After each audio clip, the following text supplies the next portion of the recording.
right. We are live with another episode of Business Ventures Podcast. I've got an amazing guest this time who has a story of rock bottom, redemption, success, entrepreneurship.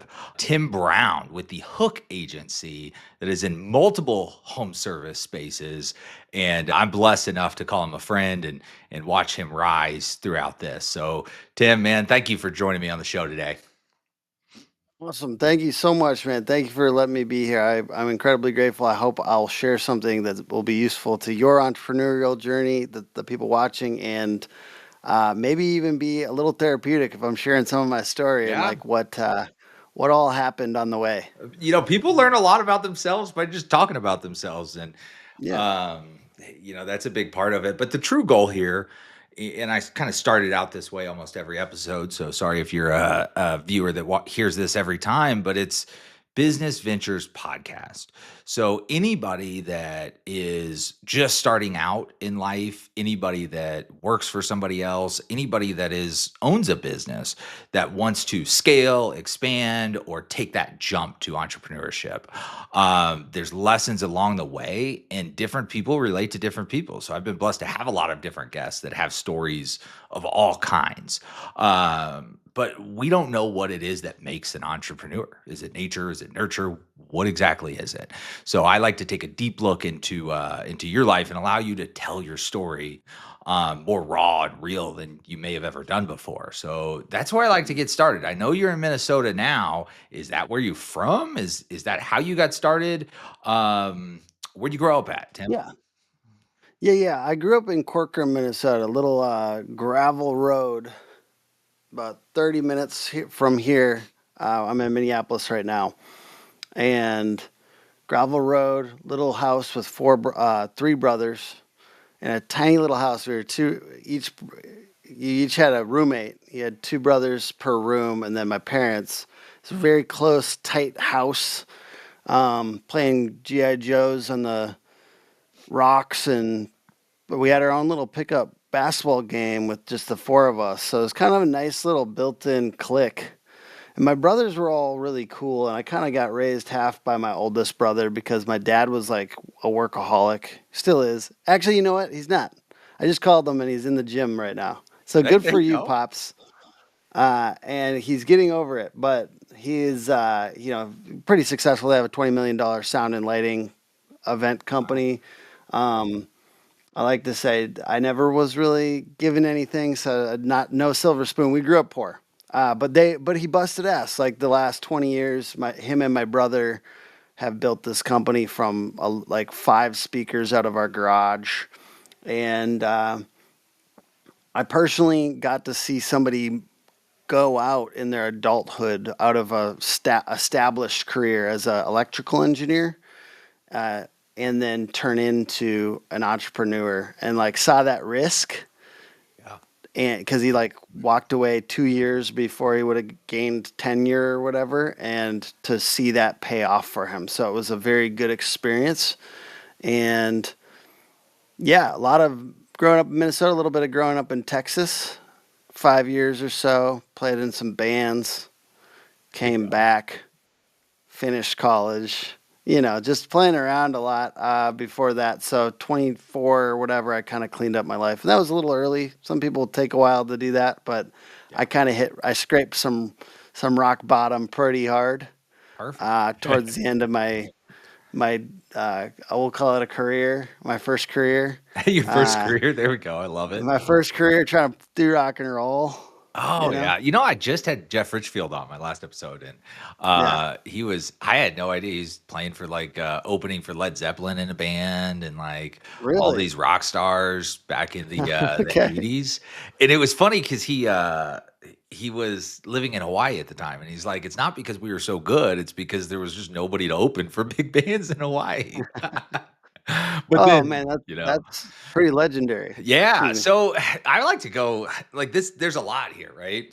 So you were Yeah. able to watch that work ethic, right, Mm. of your father, and then you were able to watch him go off on his own. You came from really humble beginnings, so you probably don't have that stigma of taking things for granted and Yeah. stuff like that. You had 3 brothers. I actually grew up with 3 brothers as well. I can definitely relate to that and having our own little tribe, and, so what is it. Underrated, by the way. Like, that's a great experience. Yeah. Growing up, like, in my ca and we bullied each other, Oh, like, yeah. we fought, we broke each other, like, we broke bones, all this stuff, but it was still a great experience, and I, like, literally, like, feel bad for anyone that didn't have a bunch of Exactly, brothers. man. Yeah. Yeah, I feel the same way about it. It's like definitely our brothers were hard on each other. We had my younger brother, we had one of his friends come eat with us one time for I don't know if it was Thanksgiving or a holiday or something. And like mid dinner, he's like, "This is crazy." He said, like, at my family, we sit around and make fun of other people. He said, "Y'all Mhm. just sit at dinner and roast each other the entire dinner." I was like, "Yeah, Great. so fun if they're not there to defend themselves, right?" That's good. So you have that. What do you think in that growing Mm. up and seeing that probably had the most impact, or was it just a little bit of everything? Yeah, one of them was, like, a deficiency maybe because it was the lack of attention because there's just so much going on, Yeah.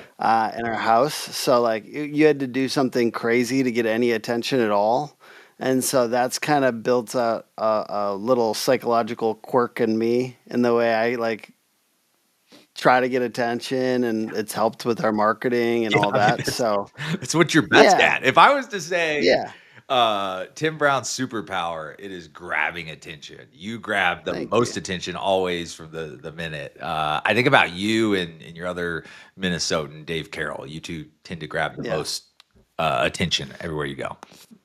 Yeah, and I was just actually talking about him on the way to work. Me and my wife do, like, gratefulness every morning on the way into work, and I was saying, sometimes I am messy, like, like, will do, like try to grab clout or loud stuff, loud clout, but whenever I talk to Dave about that, and I'm like, "I don't know if this is a good thing," he's always like, "Well, Tim, that's worked for you. Yeah. Tim, that's not you may sometimes feel some type of way about that, but it's actually been very good for you, and it's, like, recognizing sometimes the things sometimes we think our weaknesses or issues have been good for us. So Yeah. it's tough to let go of a personality flaw if it's gotten you a lot of business, Yeah. for sure.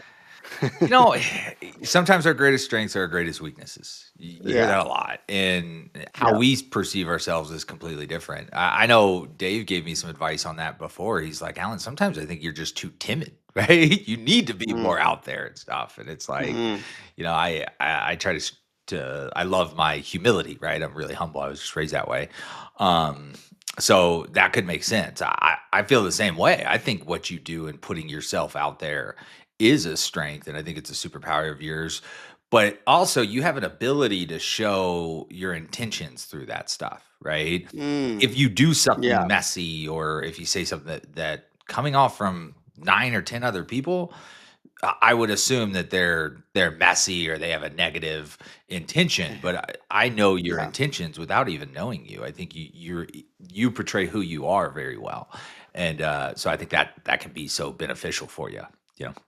It's my 2 cents at least. Yeah, I think, like, beliefs come out, Yeah, right? So if I believe that, like, the trades are important, that we need to elevate roofing and home services, and we need to, like, help get the word out about the job opportunities and create a better relationship with the world by elevating and championing the trades, and basically just helping people understand so they know there's a ton of opportunity here because a lot of people don't know.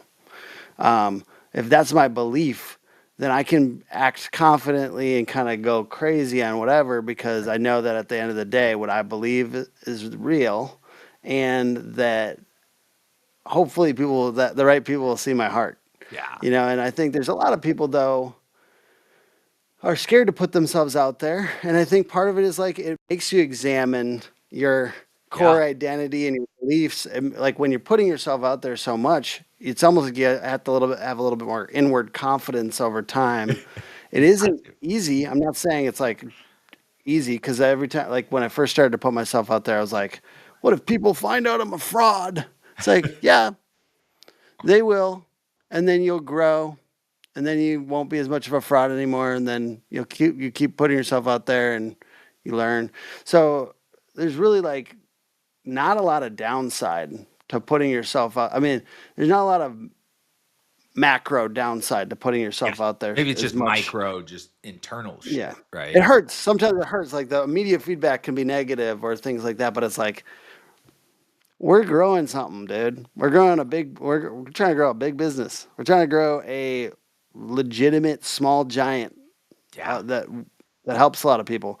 And so you gotta take risks, and part of that is content. Sometimes content Yep. is really important as far as the way I look at I it. love that. And even your haters or your that what you're afraid of, right? If your fear Yeah. is a backlash of what you're doing, that can lead to growth. We talked about that before the show. Is like when you were doing your podcast or some of your episodes, you've gotten roasted, right, in the Yeah. comments. And so if you guys Yeah. feel like roasting Tim in the comments, make sure you jump down on there. But Oh, please do. Like, there's love, so many reasons. So figure out what you disagree with, figure out what you agree with, drop it in the comments as we chat. We're not scared. yeah, Like, absolutely. it makes way better stuff. Oh yeah, As I've gotten all that feedback, just like in business, when you get negative feedback, it's actually the most generous thing that somebody can do for you. I like it when people bring it to me personally or like to us so we can improve, but it's the ability to take that and to use it to make something better that like that's basically a superpower in business. And yeah, same with content is right. Is like the more you get, and now I get a lot, like too much sometimes it feels like, but then it's like all that builds into the next thing, yeah. right? So the you're winning if you're getting a ton of feedback, even if some of that, like a good chunk of that is negative. You're winning because you are the person that can use all that to make the next thing. Yeah. I love that. So let's dip back into Tim. All right. Yeah. You had that upbringing. You saw your father and his work ethic. You learned from that because you Yeah. do have work ethic. I think your work Thank you. ethic is among the highest work ethic out of anybody that I know in our industry, which says a lot for Oh, somebody that's a oof. vendor in our industry, right? That's 'Cause so nice of you to say. That is a great compliment from my point of view. Thank you so much. no, man, it's the truth. I call it like I see it, and you're just everywhere all the time. Whether we go to these events, and you and I have shared a lot of time at different events, industry events. Hmm. Being there, people don't understand how hard it is, right? Hmm. How much it takes your time and your effort and stuff. And you're always there first. You're always energetic, and you're always there. Hmm. Giving 110%. And then after the Thank you. events, you're everywhere all the time. It's just that people won't understand until they get into a business like that, like Hmm. yours, how much effort and energy and work ethic that takes. Um, Thank you, sir. so do you think that you picked that up? And then when did you go to Austin? Was that like after high school, for college? Was that just Yeah. because, or I went down, so a couple of the times I've traveled or like done something big because testing? God, Right? my story involves a lot of potholes and speed bumps. Okay. So a pothole would have been getting kicked out of the military. I was in the Air Force. I got kicked out for drinking, um, and being like a little crazy. And man, there's so many crazy stories. I've lived a wild life, right? Yep. Um, and then Feel free it to was a share or not share as yeah, you yeah, yeah. desire, It's right? whatever. I might as well. Yeah. I did a self portrait in my own blood, and I was a medical technician, which is a weird move. And Yeah. somebody found out about it. I don't know. I was like Goes I back to like that to be attention, right? unique. I think originally, like a lot of my life was around a story I had about myself. I always read about rock stars, and I fancied myself one without the talent. I thought I had the talent, but I since realized maybe I don't quite have the same level of talent that I that I thought. Right, What type of which is musician were you? Or did you blues, rock music, that type of thing. But so much of the stories that I had in my head, like things like this is like something that a rock star would do. Like he has a self portrait in his old blood. He does paintings with. I got blood yeah, taken. We did it as part of our thing. I didn't like cut myself for it, but I brought it back to my room and then I painted with just it, yeah. which in my head sounded Do you still smart. have it? No, they made me destroy it. I Okay. did make copies of it because it was pretty good. What Um, there you go, because that's what is this like a stick figure? Because yeah, 'Cause I'm a terrible artist, right? So, no, if it's me, it it's was a stick good. figure, you know? It was good. I put my heart into it, but it wasn't, Literally. you know, Van Gogh. Yeah, exactly, Van Gogh or anything. But yeah, I mean, then I went down to Texas to try to get sober again. I was kind of trying to. These are all attempts to clean up my life, Yeah. and then I went to a Christian college down there, and then when I was on the end of it, I joined a band. And when I joined the band, I just kind of couple years down there, a couple. Um, when I joined the band, I just kind of not. It wasn't like a quick like dilapidation, but it was like a. Kinda fall back into that lifestyle. You can imagine that there's a lot of opportunities to play Yeah. in that scenario, and in the play, I just slowly got a little deeper on things I used to be into, and then Yeah. um, eventually decided to get sober. And I think that that's all a very interesting story, but I don't like to go too deep into it because I think it's hard to forget once I tell people the whole story. Like Yeah. it's hard to forget that story. No, that's Okay, fine. I'll tell a really brief version of it because now I've gone too far on it. Really brief version is I was taking a bicycle trip from southeastern Oklahoma to I was trying to go to New York with a friend. We were bicycling. We got picked up by like college girls along the way. We were busking. We got to Memphis and we were kind of doing a lot of psychedelics. Okay. And in that there's too many. And there's like experimental ones, like ones that just are a little more hardcore than even like shrooms and stuff like that. So like those ones, something clicked in my brain. And it was weird because it was a couple days into not doing anything. Like I was trying to like take a couple days off, and I kind of lost it. And I was walking down the road, something to do with aliens. I don't want to go too deep on that one because it's like, Got lost in but the sauce, right? I was naked and I got picked up by the police, and then they've said jail or psych ward, and they suggested psych ward I think I'd take in that. my state. And so then that week, I made a decision, and that was basically rock bottom for me. I had had a number of incidents with alcohol before that, getting kicked out of the military, a number of other ones that it's hard to share all those, but stuff where it just wasn't really serving me anymore. Yeah, And so I I think the took a, important part is the fact that yeah, you hit that rock bottom, and then you yeah, were able to be where you are today, right? It yeah. it And doesn't have to as go I much took into the that, stories, like, even yeah, talking to Raymond, we talked about, like, his stories, and he's like, I don't like to tell the stories because I don't like to glorify it, you know? yeah, that's exactly it. Yeah, and it is hard not to because there was some cool Yeah, parts. there's some I I mean, mean, there's I really reasons why we do enjoyed this some of stupid it. shit, right? Yeah. And I liked thinking of my life as a story, and I wanted it to be an epic story, and I still do, right? And when I got sent back and they put me on a bus to come back and live with my family, what I noticed is that I realized I could have a more epic story. And I pursued music again for a little while, went to school, became a designer and an entrepreneur, but I think that I'm still trying to live this idea of an epic story, and I've since created a lot of things in my life that allow for epic stories to happen still. I probably retell them a lot, but I've swam with sharks. I've gone on a meditation retreat in the mountains where I was silent for 3 days with a guru.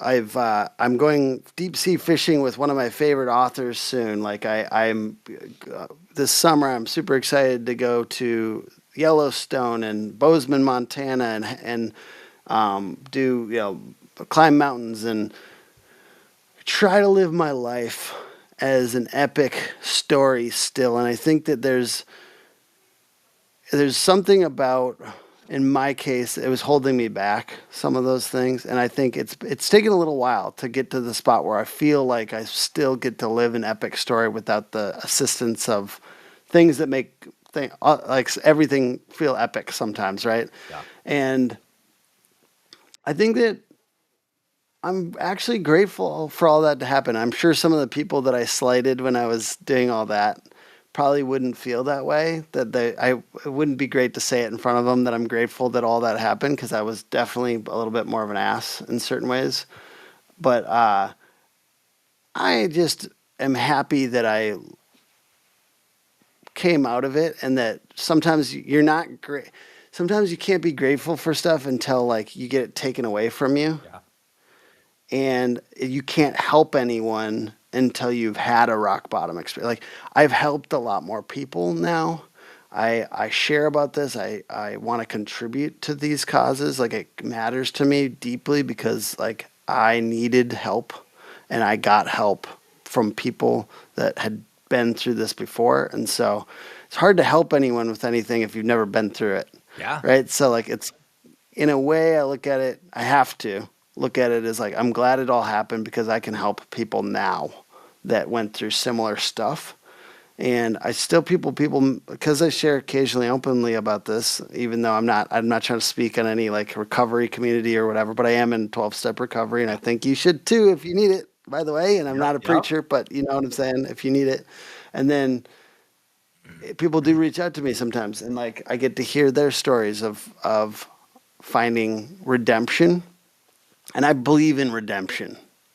You know, I believe that this type of thing can be the best thing that ever happened to you because of the way you handle it once you find Yeah. something bigger than you. So that's the real takeaway, not the I takeaway love that it. I went through all this. The real takeaway is that redemption is possible, it's beautiful, and you can help people in a massive way, even though you went through something tough. Yeah, I love that. Everybody has a journey to get to their best selves. Sometimes that journey is pretty fucked up, and sometimes it's more fucked Yeah. up than others. Sometimes it's not, right? Uh, Yeah. but either way, that's gotten you to where you're at. So you can't look back and say you regret anything. You can't look back and say that you're mad at anything because you wouldn't be where you are Mhm. today. So there's honor in Yep. admitting that, but knowing that what you did was wrong, right? So I really like Exactly. the wise right? That you're able to see that and Mhm. empower that, right? So Mhm. moving forward on your life, so you've hit this rock bottom. You've got this rock star mentality. You definitely have this ingrained thing in you where you want to be better, which I think is a great trait. Mhm. There's a Matthew McConaughey quote where he accepted an award one time that really resonated with me when it comes to this. Is like I everybody thinks I'm great, but I look at the person in the mirror and I know I could be better. So that's who I'm striving to be, and that's my Mhm. biggest competition. So I don't think I'm great because I know what I can be. I think of that when you tell your story, and Mhm. that's a huge motivator in life because you know that you're meant for greatness and you're going to keep achieving more and more and more. Where people that don't become entrepreneurs or high achievers as entrepreneurs, it's because they get complacent. They get lazy. They don't have that work ethic because they're not trying to do more and more and more and more, right? Mhm. So where did you take that next step of doing more? Did you have to shut Mm. down your dreams and hopes of the rock stardom? Did Mm. you jump into a different business? Did you jump straight into Mhm. marketing, or was there different things along the way? I think really part of it was finding web design. Like I liked it. I learned how to code college. Yeah. A little nerdier than rock stardom, but it was something where I realized how powerful it could be, and I realized I could make money with it. And one of the things about playing music, I didn't love practice. I liked playing on stage and I liked recording music, but I didn't like sitting around and practicing. I wanted all the results and all the dopamine without the like hard work. I didn't enjoy the hard work of music, but what I found is I liked this. I liked doing web design. I liked coding. Like it's good to find things that you like the work, right? I enjoyed the work and I enjoyed the work of marketing as I found it too. So went to college for coding and found it was powerful and people wanted to pay me for it. And then when I worked at an agency called Snap Agency out of college, it was like a 2-year college, graduated. And then I found an agency and I kind of just felt more powerful. Like I learned how to market from them, the ongoing marketing stuff and how to get leads. And like I helped them double their leads as the marketing manager, marketing director at that company. As I was still kind of coding, I was kind of coming out of it a little bit and felt very powerful. I also like read Grant Cardone's books Yeah. and the 10x rule kind of affected my mindset around like what was possible. I went to the 10x Growth Con. I became kind of a little bit more obsessed with like personal success. Yeah. I had read like um, Think and Grow Rich before that, and I started to like read more books like that, and I started to get really into affirmations and personal life vision and creating 10x goals, and the idea that like massive action would be required if I wanted to create personal freedom and wealth. And so those are the types of things that kind of affected my mindset and just getting paid a little bit more Yeah. too, right? Like I started to see money and like at a certain point once I hit that like 100K a year or whatever, it's like, okay, what is possible? If this is possible and I'm still operating at 70% of my total potential, Yeah. what is possible for me? And so part of it was just getting a little bit of like blood in my mouth, like of like what I could do. Like, geez. And like having a little taste of luxury. One of my Yeah. first marketing jobs, I interestingly, love was that. for pay, for trade for a really nice steakhouse's gift cards because I had originally worked at their other restaurant and then they started to like they brought me up to corporate and then I was doing marketing for corporate and they'd pay me partly in gift cards. So it wasn't crazy, but I'd go to this nicer like super nice Manny's steakhouse in Minneapolis. It's like kind of known as like the most luxury one. And I just kind of like sat there, reading the 10X rule, going to Manny's, or whatever. And I just kind of like think about, man, my life could be crazy. And like just getting bigger dreams, right? And then committing to those dreams. And so the first thing was like, is this possible? And having belief in myself and setting these big, big, crazy goals and then saying, like, what would I have to do to make those happen? So that was a big transformation for me. And it started with learning sales after that. There you So go. the first year when I went out on my own, once my side hustle exceeded my salary, I took it on the road and I went and worked out of a basement over here in Minneapolis. I took full time. I took those 40 hours that was a crazy jump, scary as hell. Right at the end of 2016, I worked in this tiny little basement sharing with another freelancer and took 1 year and dove all the way into learning how to sell because I realized that that was what set me apart with the sales guy at my last job and how much income he had versus me knowing how to do all the things that Yeah. he's You'd selling. bring in all the leads, but And you'd make all the money yeah, closing them, yeah, right? exactly. And then boom, once that happened, our first year was like 360K. And I just hired my wife. So it was my wife and I, and we did the 360K revenue with very little overhead. And then the ability to like, all right, let's hire our first person. And we dove deeper into like building out a staff, which didn't always allow the same amount of take home pay, Yeah. but it did allow us to kind of build a monster. And now we're kind of coming out on the other side of that 8 years later, where it's like, okay, now it's starting to pay us to the point where it's like a little higher than, that first year or whatever, and allows us to have a lot more personal freedom too. So I think we're kind of hitting certain notes now that feel a lot more like dream life. Yeah. And I'm very grateful for that because it's not something that everyone gets to do. And I think that last bit on this rant, No, no, Joe I love it. Hoffman, Joe Hoffman of Roofle and Hoffman Weber Construction and SMA Services was a friend of mine. I chatted with him recently, but when we were on that trip that I did the swimming with sharks, and I got to spend more time with Joe. He walked me through a really important exercise, which was, do you know what enough is?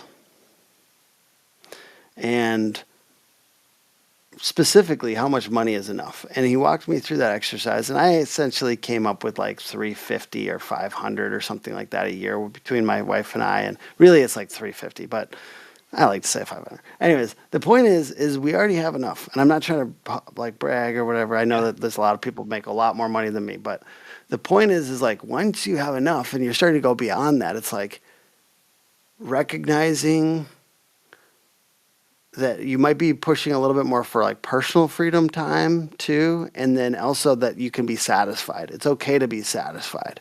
And that's something that's very Yeah. hard for me, but I'm very grateful for people in my life now, like Joe and Ty Backer, who like kind of walk you through how to get once you YOLO 10 years of your whole mental health and every second of your day into a business to kind of like come back down to what do you really want to live like? Like what is good life to you? Like, and so I've put in a bunch of stuff around that now. Like I take Thursdays off.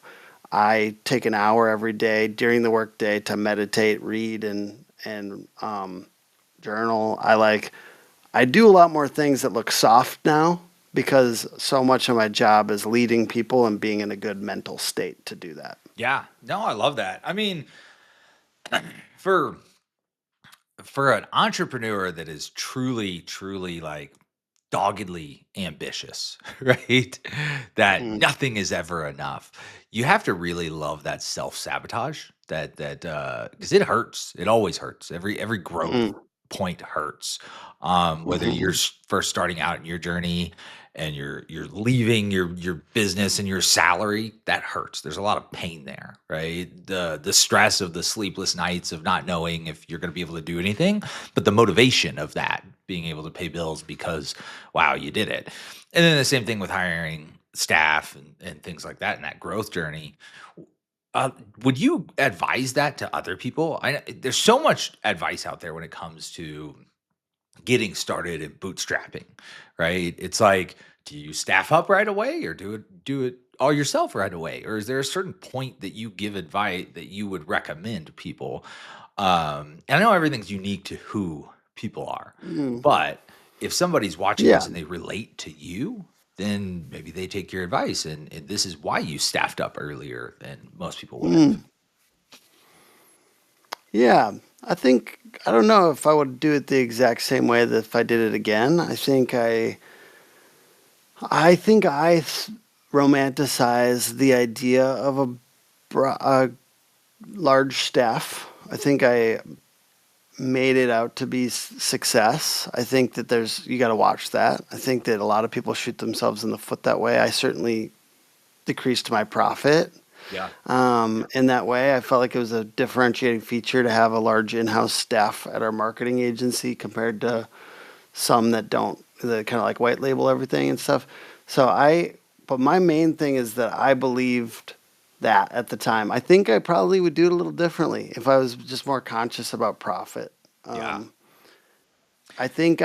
I knew that this time would come where I would start to have more personal freedom and that there would be profit as well, which is starting to happen. So I'm not mad that I did it. I just think that there was literally 5 years where it's like there was less profit than if I had just kept it really, really small. Yeah. So that's where you have to make that decision. Which direction do you want to go? And because I would be on my second business, if I was to do it again, I would go for a smaller staff. Yeah. Um, But that's got its challenges too. however, You yeah, I know, wouldn't take it back though, like because I'm like happy where I am now. But yeah. I think that just I cannot recommend what I did. Like I Yeah. can't Yeah. say that that was a great idea. I think there's so many things like that in business, right? Where you're like, I'm glad I got through it, but I can't I don't know if I recommend. can recommend it. Yeah, Yeah, I know, I yeah, feel you. I mean, yeah. I I did the exact opposite when I went off on my own, right? Hmm. I came from a roofing company that was doing 9 figures, 250 to 500 people any given year, and I was in a very high leadership role at that business, and I felt like I was a high school vice principal. And I saw what the owner made firsthand, and I did really well. But it just wasn't enough to deal with the headache. And I think it was a Mm, lot about that leader who was a mentor at the time that he couldn't take a day off, and I didn't want to mm, live that lifestyle.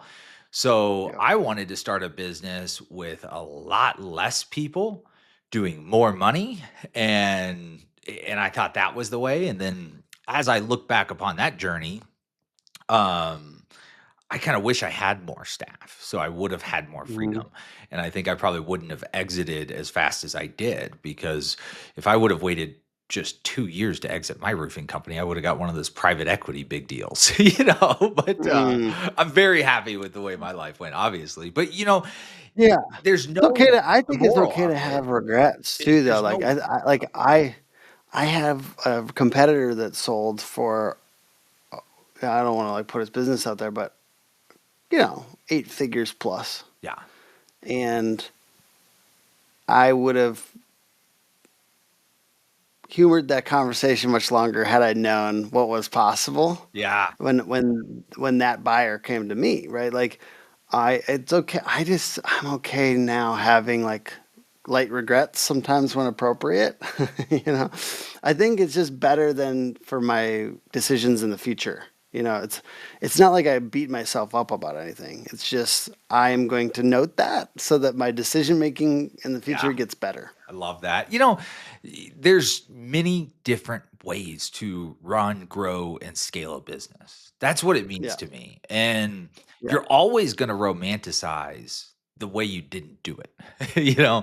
always going to look Oh at yeah. that other way and romanticize that, because you never see those challenges. You just see the successes in those Mm, other business ventures in those other ways.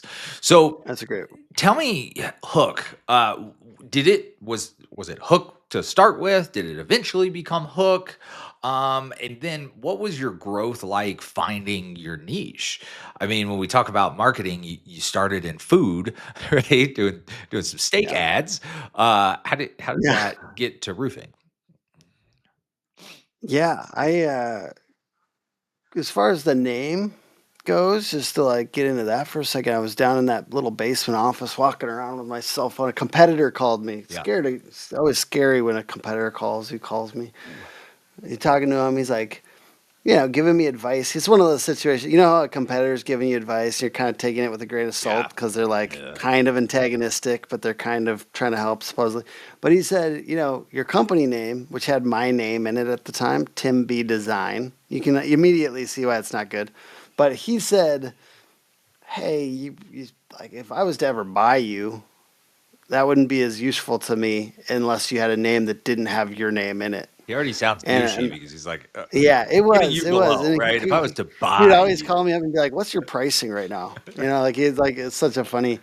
But he was part of the impetus for changing the name. there you We go. looked for a bunch of different things. We were looking at contractors at the time. This is like 2017. We were looking towards the niche, and had a business coach telling me to niche.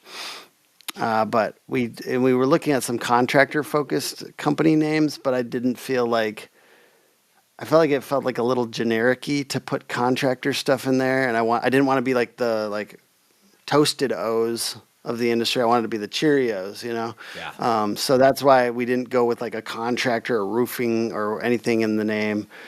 Then that coach kept on pushing me to niche, and I said, all right, I'll niche. And then I niched into contractors, medical, and financial, which, as you can see, is not really niching. It's kind of like keeping all the doors open. And so when I finally did, it was years later. We just had a bunch more home service businesses, contractors in our clientele. We had gone after them with SEO and different things. So at that point, about half of them or more were contractors. And it was 2021, and my wife said, "Hey, we have to set a date for not taking any other customers." We were walking out next to the Mississippi over here. It was a beautiful day uh, in the middle of the winter for some reason, and it was like she was like, "No, we can't not do this. We're not doing our best work." And I'm frustrated by all the non-niche clients Yeah. that we have, and they're weird, complex problems that we don't understand. For example, we had a medical insurance auto adjudication client, which for since this, some of your audience might be roofing, I'll just note is them using AI to deny claims. Yeah. There you go. So if you think about that, we didn't feel like we were doing the Lord's work at that time. We felt like Yeah. we were working for a bunch of corporate uh, skills. Like I don't want to be overly mean to the people that we were working for, but it was like it didn't feel like we had a Felt dirty. purpose. Felt And dirty, right? Yeah, like yeah, you're so a we sellout. wanted to have a clear ideal customer and a clear purpose. And Yeah. so as we did that, we set the date for July 1 of 2021, and we went first into contractors, and then 6 months later we realized roofing was like our real bread and butter. We kept on getting referrals from uh, influencers in the space, people that like Dmitry Lipinski was one of them who just kept on sending us business. So we just essentially like made a decision and started saying roofing on everything, and then the business just started to snowball at that point. Like once we started to say who it was for, and they felt the identity, and everything in our marketing was at one group of people, it just snowballed. And we've since in the last year added HVAC and plumbing a little bit, but generally still so much like we have over 100 roofing clients, and big piece was that niching and niching hard strategy. Yeah, I love that, man. And that's so relative to anybody in any business. Like, you've got to find that ideal client. You're going to be better Mhm. for that client. You're going to see better margins and you're going to feel better about it when you find that ideal client and you kind of zone in on that. Now, in that early Mhm. startup phase, revenue's revenue. You've got Yeah, Gotta yeah, take it. You get stuck in yeah, that yeah, chase revenue and, oh, paycheck, paycheck, paycheck. yeah. But at some point, and you're gonna see some falling before you see regrowth. So you gotta Mhm. be able to be comfortable in that. Now, again, go back to your past. You've hit rock bottom. You're comfortable with adversity and Mhm. you're more risk adverse than most people. I think the great entrepreneurs have some sort of starting for bottom or losing it in their background because that negates that fear of that jump, Mm. right? So Or you're comfortable with the fear, right? or you're Like just really comfortable with it, yeah. you're You're just used real to crazy. being a little afraid, Yeah, which is almost like required as an entrepreneur. I mean, like I think it's almost good that you have anxiety sometimes for because it means you care, and then there is always inherent risk, and you're partly paid. Now I realize you're partly paid on the risk you're open to tolerating, that is and 100%. the ability to make definitive action, even though results are not guaranteed. Like that's such a big part of what um, entrepreneurship is. Yeah, that's And it requires that of you, not just at the beginning, but at every subsequent phase of deepening and doubling down on your risk that you're taking. And at a certain point, you'll become more comfortable with the risk, but it doesn't mean that you don't have even greater risk than you did when you started. love it. That sums it all up. That's I'm a good business person, but I'm a bad gambler, because of that risk aversion. But, Yeah. you know, you were able to channel that, right? And kind of everything that built you. I want to go into your jumping back and hitting that next phase and jumping into other industries. You know, Hmm. I always tell people you should do that faster. Go through. Mm. Some people stick in this phase of specializing too long, in my opinion. There's multiple people in Mm. our industry that could touch other home services, and it's frustrating for me watching. I'm so obsessed with business and business principles and business practices. Hmm. I get to know somebody and I start just diving into their business, at least in my head, right? And like, ooh, I bet Yeah. they could do this or do that. So for me, it's like I think you could have went faster, right? Because you have Hmm. that ability, and I love to scale. But I bet Yeah. it didn't feel like that to you. It probably felt real scary. Walk Yeah. me through that And once transition. again, on one of those on a podcast with a competitor, and he was like, I don't know if I would recommend this at that time. And he was saying not to come into his niche. Of course. And I took it, and I do believe it was good for us to just keep on doubling down on roofing for at least a couple solid years. I think that we got, and we are still deeper than most people as far as like we go in the trenches, we record videos with people on roofs. I've been in attics and doing all this different stuff, and you know, probably 50 times, right? Like I'm not like this isn't one time. I used to do video for people, and I was out on job sites a lot. And I think the ability to kind of understand context in trucks with so now as we've gone into this new niche, we've done the same thing. We decided even though I don't need to go do video services to get the content, like I didn't need to do it for revenue. I did it to go shadow high performers that are HVAC technicians, HVAC salespeople, HVAC business owners. Go do office tours and video it and share it on our YouTube channel. All this to gather information Yep. about what it takes to do this successfully. And I've been up on a Arizona roof that's 110 degrees trying to change out a capacitor for an HVAC unit. Actually like moving tools. I've helped replace an HVAC unit. I've replaced a water heater. I've helped dig the trenches at a job site. Like besides having installed roofs, I'm not good at any of it, but I did soak up the experience for the sake of then I share those experiences with my team and with the world through video, but it's all to also position ourselves. So it's one to understand and appreciate the hard work of the hometown heroes that go into this work, the people that are in the trenches every single day doing this hard work that are incredibly important to our communities, and then two, to position ourselves because we're out there on the job site. People are seeing us. Yeah. I have no doubt it hacks some primal part of everybody's brain in that trade that says, all right, I don't like marketers, but at least I kind of like that this guy is giving it a shot. I love it. And so that's been big. That's been big for our business to be out there, to actually care enough to like learn about the things we're marketing. And that's been huge for our positioning. Now, I love that I waited because it gave me a long time. It gave me a good 2 or 3 years to just do that in roofing, to just like deepen it. And this is just for you. Who is it for is the most important question in marketing. Yeah. And they knew immediately and visually all the time who it was for. Now I still do it. I come back and I do stuff on roofing. We replaced another roof, our lead salesperson and my wife, and replaced a roof last year. We're still always trying to involve ourselves a little deeper than other people so that we can kind of gain that respect, and then also, like I said, positioning. So that's kind of been the strategy. But I like the pacing on the way we did it. I think once again, my strategy, just to go really deep on it for a second, has been like last year, first year, 10 HVAC companies, non-negotiable. Way higher cost of acquisition, by the way. Yeah. It was like 15K per acquisition because right now we have a much lower cost of acquisition in roofing because of the niche and all the brand and all that, right? Then we have to do 20 this year and 40 next year.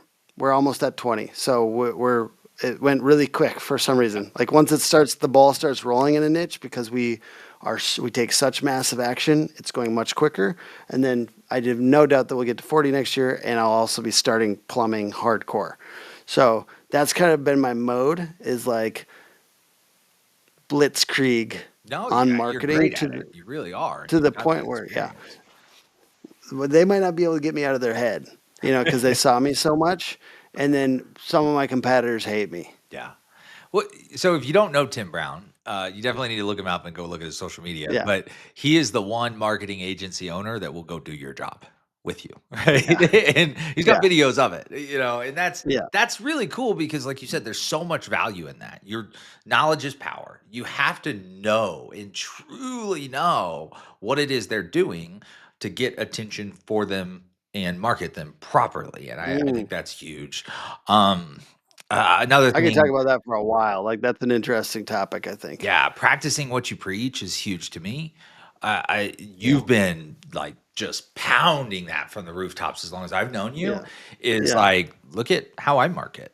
I'm Yeah. everywhere all the time. I'm omnipresent in your faces, and if I'm not, please Yeah. reach out to me, and I need to figure out how to be there more.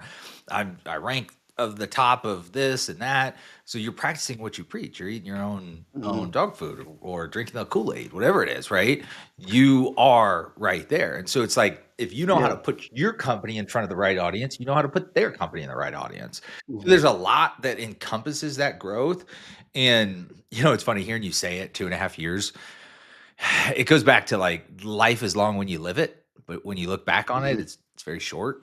So, Mhm. I feel like you've been in roofing for 5, 10 years because I feel like we've been friends that long and Yeah. talking about it, but wow, 2.5 years, that's probably the right time. If you were to draw up a No, I mean, we were doing it. We just weren't doing it exclusively for a Yeah, while. So, like, there was a certain point, 2021 to like 2023, 4, somewhere in there, where that was just like everything was just about marketing. yeah, But before that, we were already doing a lot of marketing to roofing.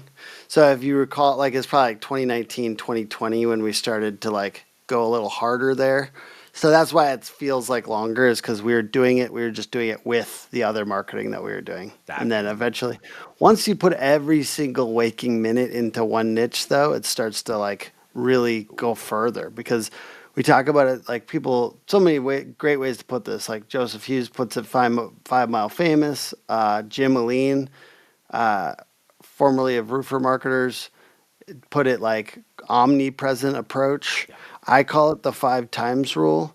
It's really, we all have our own way of saying it, but the main idea is like to get in front of the same people way more often is way more effective than getting in front of a million people one time. yeah, So like that's why you want it when you're doing local service marketing, like having a tight area like usually goes much further, and doing 5 types of marketing in that area. So that's why I call it the 5 times rule. I like that, I like Um, that. I've always said and omnipresence. I'm starting to talk about, like, say it a little bit more openly, but got a book coming out about that topic called How to Become a Hometown Hero.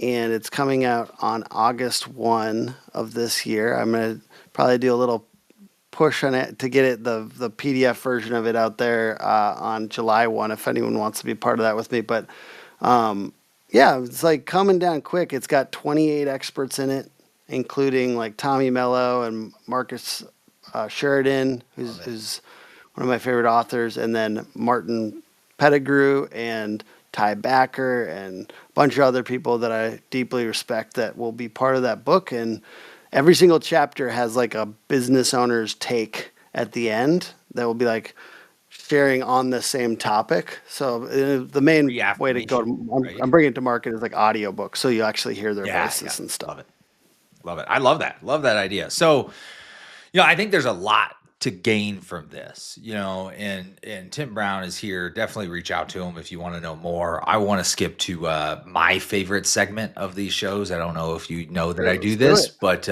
Yeah, but it's who is the smartest entrepreneur.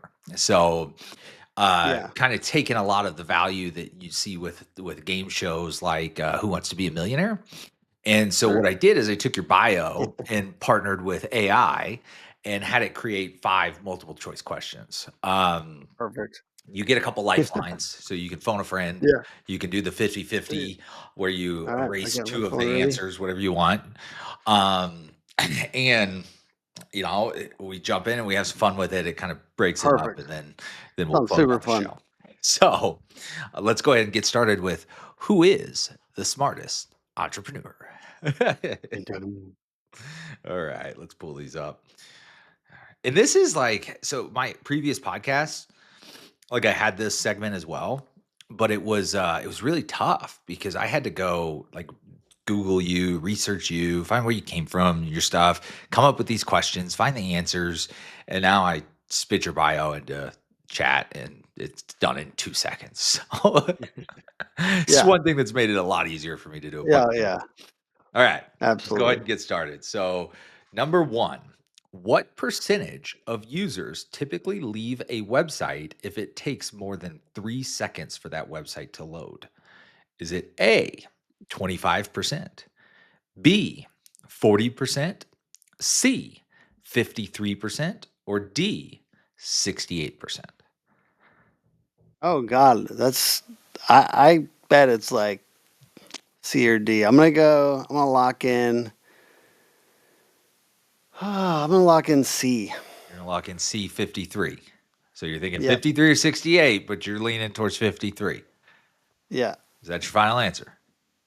No, the way you said that, it's D. It's D. So that's your final answer. Yes, D is my final answer. Ah. Ah, shit. So C. C, you got it the whole time. Oh, shoot. I thought you were trying to give me a hint. So I'm the opposite of Regis. I want you to lose. Oh, perfect. Oh, sweet. It's probably a key fact in this. Yeah, that's great. Perfect. Oh Let's man, I've go. talked What's so the many next people one? out of right answers during this because I don't know. Maybe I Yeah. enjoy doing the sound or Yeah, I get it. I get it. yeah, I feel like that's a fun sound to make. right. So my last show I had an editor doing all the music and the sound effects. I'll get to that eventually. So all right. So 0 for 1. Which of the following roofing materials has the longest average lifespan? Is it A, asphalt shingles, B, metal roofing, C, wood shake, D, clay tile? B and C. Uh, hmm. I'm gonna go with B. You're going to go with B, metal roofing over Yep. asphalt, wood, and clay. Is that your final answer? Yes. Yes. Ah, Ah, so shakes? it's clay, actually. So clay Oh, tile, really? you have clay tile in non-storm conditions that'll last over 100 years, right? Oh, okay. Um, Non-storm conditions. Gotcha. Non-storm conditions. I mean, because you gotta do the average lifespan in an Yep. average home. If you take all of them all across probably the world, they don't get hail like Texas. You know what I mean? Yeah, that makes sense. I think I'm probably a little bit more I think about storms more often, but Yeah, because of our industry. I mean, look, I would have thought metal too. I would have considered mm. metal, but at the end of the day, I probably would have went with clay. I If I just get every single one wrong here, Yeah, hope for let's keep going now. Let's keep going. Bring All me right, to let's number keep going. three. Yeah. All right, this one. In local SEO, what is the most important factor for ranking a home service business in the Google Map pack? Is it A, Mm. number of social media followers, B, keywords and blog content, C, your Google business profile optimization, or D, number of Facebook reviews? I think that one's a softball for me. I appreciate it. It's C. C. Is that your final answer? Yes. All right, you got it. You're not going over. Yeah, it's crazy. Nick Parat was my first guess, and Yeah. it AI killed him. I don't know why AI does not like him, but they gave him the hardest questions, like totally screwed Yeah. him over. I think he may have went 0 for 5. Maybe he got one right about Wisconsin and the Yeah. Packers. But ever since then, it gives a lot of softballs. Like, so I was surprised your Yeah. first two were that tough, but your third one's a softball. So Well, we don't know for sure if they're tough. We just know I got them wrong. well, 53. First of all, percentages are hard. 98 Yeah. per 98% of all statistics are completely made up, you know. Yeah. So like that's a fact. So I Yeah. don't know. Maybe this next one, we'll see. All right. Which famous entrepreneur said, marketing is no longer about the stuff that you make, but about the stories you tell? Is that Tim Ferriss? Mm. Is that Seth? Is it Godin?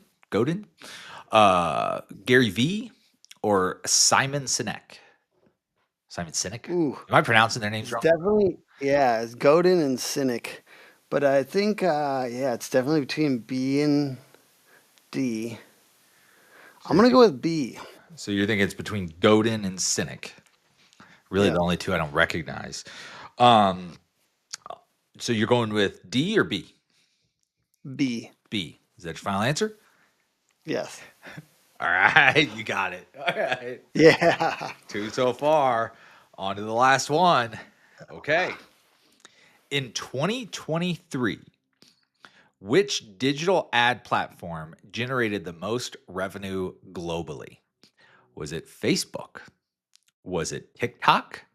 Was it Google ads or Amazon ads?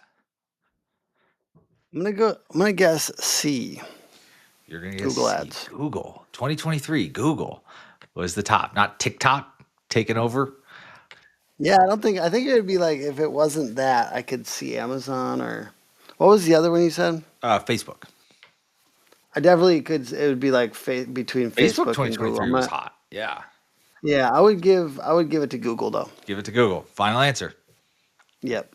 All right, you got it. Yes. 3 out of 5. Yes. Yeah, Awesome. Google's kind of the obvious, right? So Yeah, they know one reason that the ads gain that amount of effort and money is because it's right when people are searching for the service. So people like to be there when somebody's searching for that thing at that exact moment. High intent is why I think like YouTube is a big high intent platform as well, right? Like yeah. people are searching sometimes for an actual product or service. TikTok is a little bit more of a search engine now, but not as big. The only time I'm on TikTok is for this podcast. It's the only time I've ever Yeah, had TikTok. yeah, So I wouldn't and really know. you and I wouldn't be the guys that would like. But I'm not saying it's not as big as a platform. It's a huge, both Facebook and Yeah. TikTok, but it's as a search engine, right? Like Yeah. at that exact moment when they're trying to buy something. Yeah, for me, it depends on the product. Like it's kind of weird going into the Yeah, marketing idea of what I do and what I don't do. It always depends on the product. For the yeah, majority of the time, if I'm buying something, if it's a product, I'm searching in Amazon. If it's a service, I'm searching in my Google Maps. That's just yeah, kind of how I do. Um, well, man, so if anybody's watching this and they want to learn from you, they want to follow you, they want to utilize your services as a marketer, maybe they want you to come do their job with them, right? Create content out of it. yeah. So how do they get a hold of you?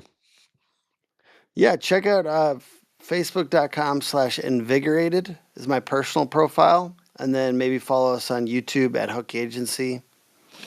And either one of those would be great as far as like YouTube for checking out our videos and Facebook for contacting me or seeing some of the crazy stuff I do as part of our marketing. Yeah, there we go. I love it. Maybe the next time I have a roofer on, one of the questions is gonna be how to spell invigorated. you know, Yeah. that's my only issue with that, but I love it, Yeah. man. Great word. Invigorated. And I did that because I was available at that time and I was like, that's a good word. It I is a like good the word. state of being invigorated. Yeah, it is. Well, man, I appreciate you being on the show. Thank you, brother. Yes, sir. Thank you. All right.